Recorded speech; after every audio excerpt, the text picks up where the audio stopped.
coincidence, or a carefully orchestrated story. Over the past few days, the so-called Lego scandal has been circulating the internet.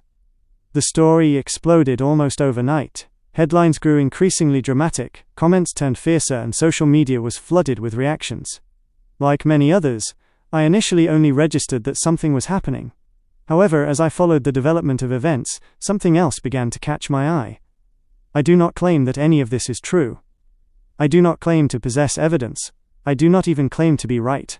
But there are situations when one wonders if the number of coincidences has become too large to simply ignore. This is precisely what comes to mind when I observe the timing overlap between the global media noise surrounding the alleged Lego scandal and the intensification of content coming from the Iranian propaganda machine. For some time now, I have been following the phenomenon of short-form video content spreading en masse across the internet. I find it particularly interesting how certain states and organizations today use the psychology of attention, algorithms, and viral marketing as weapons of influence. In recent years, Iran has become exceptionally skilled in this segment. Their media teams produce short, emotional, and visually striking content that garners millions of views worldwide. Many people share them unconsciously, often without even knowing the origin of the material they are watching. That is precisely why it felt unusual to notice that, at the exact moment of the increased presence of such content, a completely different topic emerged, occupying the attention of a massive portion of the internet virtually overnight. Is it possible that it is all a coincidence?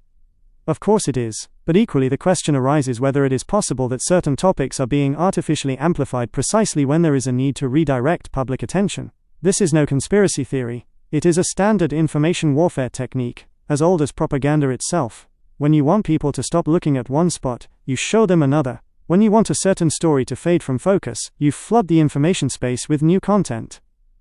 When you want to control the emotions of the masses, you do not have to convince them. It is enough to decide what they will occupy themselves with. What further rouses suspicion are the numerous inconsistencies within this internal scandal itself. First and foremost, the speed at which the story escalated. Then, the sheer amount of media attention it received relative to the objective weight of the event.